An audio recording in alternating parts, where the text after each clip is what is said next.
Olá, minhas amigas, meus amigos. Estamos no mês de junho e mês de junho tem uma data especial. Dia 26 de junho é o dia da escoliose idiopática. Você sabe o que é escoliose? Então hoje nós vamos conversar, vamos te dar as dicas sobre a escoliose, as causas, as condutas, como devem ser tratadas e as maneiras que você tem para evitar algumas complicações. O que é escoliose? Escoliose é o desvio de lateralidade da coluna vertebral quando visto de frente. Então você, olhando a pessoa de frente, se ela tiver uma inclinação da coluna vertebral, isso chama-se de escoliose. É comum no nosso consultório os pacientes virem e antes de nós examinarmos, eles nos referem que eles são portadores de escoliose, de cifose e de lordose. As pessoas gostam de usar esses três termos, muitos deles não sabem exatamente o que são. Então o nosso objetivo é esclarecer vocês. Como nós já falamos, a escoliose é um desvio de lateralidade da coluna. Cifose falando de uma maneira bem clara, visto o paciente de lado, é o quanto ele tem de corcunda. Só que existem valores que são corretos para avaliar uma cifose.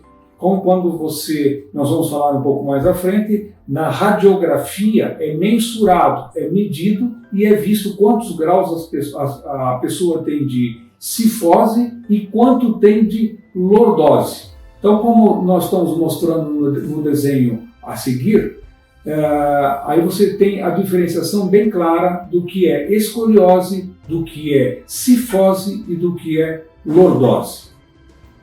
Quais são os tipos de escoliose? Então nós temos basicamente as escolioses de causas conhecidas e as causas desconhecidas. Causas desconhecidas recebem o nome em medicina de idiopática e estas representam em torno de 80% das escolioses. Ou seja, elas não se sabe com exatidão qual é a causa. Das conhecidas, nós temos as duas mais frequentes, que são as escolioses congênitas, que é aquela que o paciente nasce com a deformidade, existe uma má formação óssea ainda em vida intrauterina, e a neuromuscular, sendo a mais frequente os casos de pacientes portadores de paralisia cerebral. Essas seriam as três causas mais frequentes de escoliose. Hoje daremos o foco especificamente em escoliose idiopática. Só relembrando, escoliose idiopática é aquela que você não sabe qual é a causa. Ela não tem uma causa clara do que está causando a deformidade.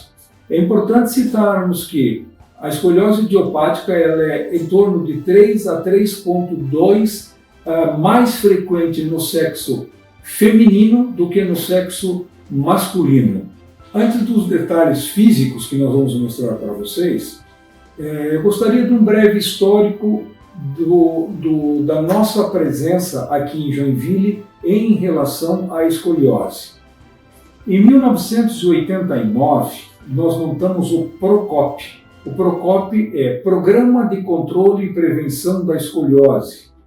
Em 89, isso foi um marco pioneiro no nosso estado e um dos primeiros no Brasil.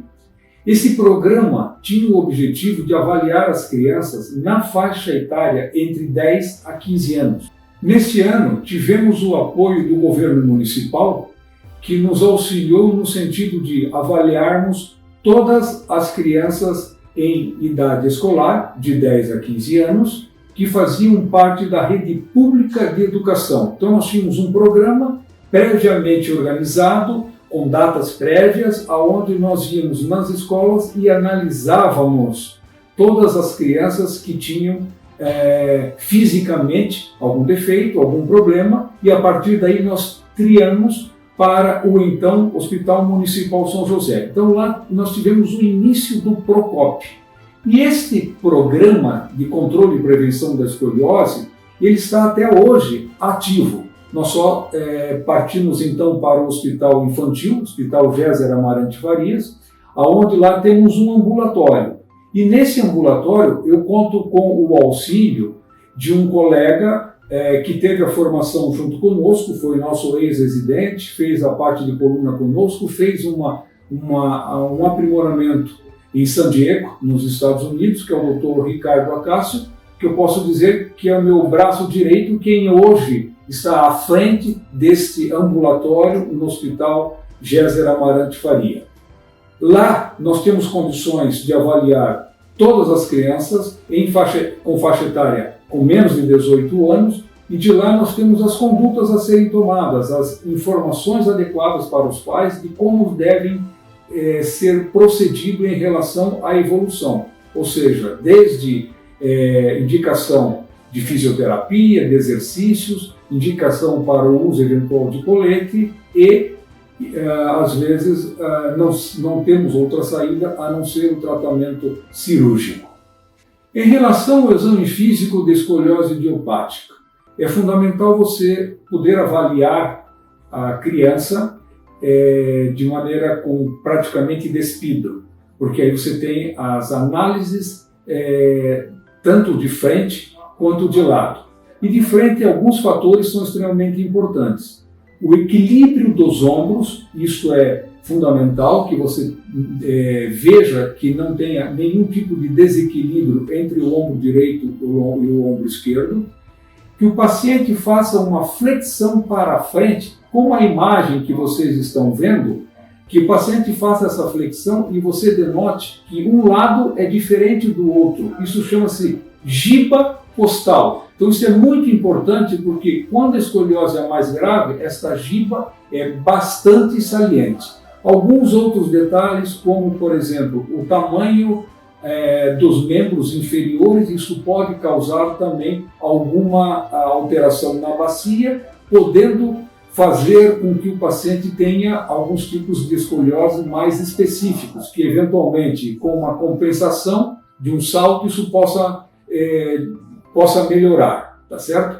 Agora, um detalhe que é fundamental em todo esse histórico é que a escoliose idiopática, ela tem uma queixa, ela não apresenta uma queixa. O paciente excepcionalmente se queixa de dor. Crianças, adolescentes que tenham dor é o que a gente chama de um sinal de alerta. Então, a escoliose normalmente, nesta faixa etária, ela não apresenta dor.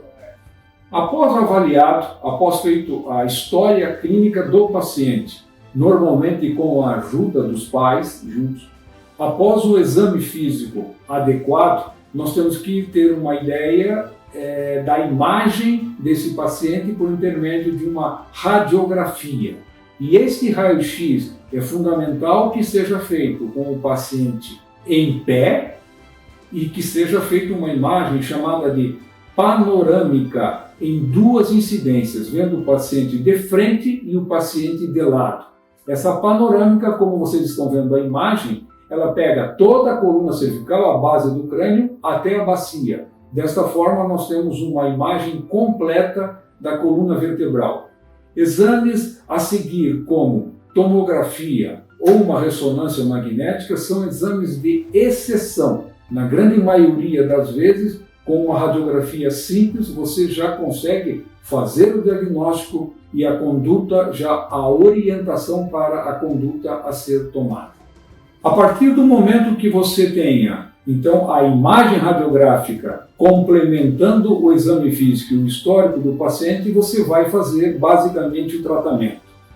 E o tratamento nós temos, ele tem algumas variantes nesse tratamento. Primeiro, a faixa etária. O paciente está em crescimento, vai crescer. Por intermédio dessa radiografia, existem sinais ao raio-x que você avalia adequadamente o potencial que esse paciente tenha de crescimento. Nas meninas, é fundamental a faixa etária relacionada com a menarca. Menarca é a primeira menstruação que a menina tem, pois sabe-se que esse é um fator hormonal importante e que está relacionado diretamente com o crescimento das meninas. Então, a partir da mensuração desse raio-x, você tem um padrão mais ou menos da seguinte forma. Até 10 graus, não é considerada escoliose. Crianças com menos de 10 graus, segundo a SRS, que é a Scoliosis Society, se coloca apenas como um leve desvio, não sendo considerado o termo escoliose para quem tenha menos de 10 graus. Entre 10 a 20 graus, as orientações de postura, as orientações do tratamento fisioterápico, normalmente têm um bom resultado, ajudam os pacientes nesse sentido. Porém, em pacientes acima de 20 graus, entre 20 e 40 graus, e aqui nós temos alguns detalhes, que tenha um bom potencial de crescimento, ou seja, que esteja crescendo, que tenha uma flexibilidade, você avalia de uma forma adequada. Isso são fatores para você indicar o uso de um colete, tá certo? Então, nós temos vários tipos de colete. Esse que você está vendo na imagem chama-se de OTLS, que é uma órtese tóraco-lombosacra.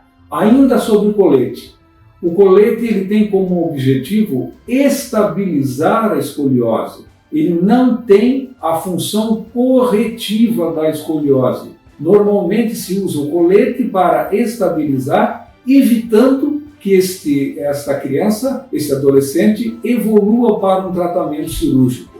Então, ele eventualmente, o colete, possa até dar uma certa correção, mas não é o objetivo, porque não há nenhuma evidência de correção de curva com escoliose. Então, ele tem uma função absolutamente estabilizadora. E, por fim, as escolioses com mais de 40 graus, em pacientes que têm um potencial de crescimento, chega-se à situação da indicação do tratamento cirúrgico. É uma cirurgia hoje feita, você tem que ter uma boa estrutura hospitalar, e ela é feita por uma equipe. A equipe é fundamental que se tenha um cirurgião experiente, um grupo de anestesistas acostumados a fazerem esse tipo de procedimento, e um outro detalhe importante, ter um neurofisiologista junto. O controle com o potencial evocado, com o controle neurológico transoperatório, isso é fundamental. Hoje é inaceitável se fazer um tratamento corretivo de escoliose sem se ter monitorização transoperatória. Ainda sobre o tratamento cirúrgico você obtém, na grande maioria das vezes, uma ótima correção. É comum o paciente perguntar: doutora, minha filha vai ficar com a coluna totalmente reta? O que se diz é o seguinte: você vai tentar fazer a melhor correção possível, certo? A melhor correção possível dentro das margens de segurança. Então, que tenha esse paciente totalmente equilibrado, os ombros equilibrados, a bacia equilibrada e um tronco que você tenha o equilíbrio correto, tanto no plano frontal quanto no perfil. Esse é o objetivo, isso é o que pretende-se alcançar com o tratamento cirúrgico. Também é importante dizer que no pós-operatório imediato não há necessidade de se usar colete, apenas você tem algumas orientações para começar as atividades, os exercícios de fortalecimento dessa musculatura, e que num prazo de aproximadamente entre 12 a 18 meses, o paciente está apto a voltar a todas as atividades físicas, a ter uma vida totalmente normal. Outra situação que é frequentemente nos perguntado sobre minha filha vai poder um dia, por exemplo, ter filhos? Olha, não há nenhum problema nesse sentido. Eu já tenho pacientes que eu operei, que já fizeram o parto e que eu hoje já trato o filho delas com o uso de colete, porque existe uma certa hereditariedade nas meninas, ou seja, mãe com escoliose, a probabilidade de você ter uma filha com escoliose é muito maior. Se você gostou, comente, dê um like.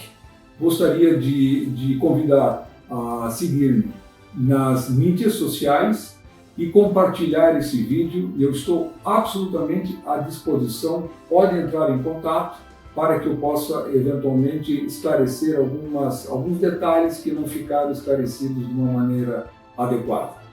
Muito obrigado.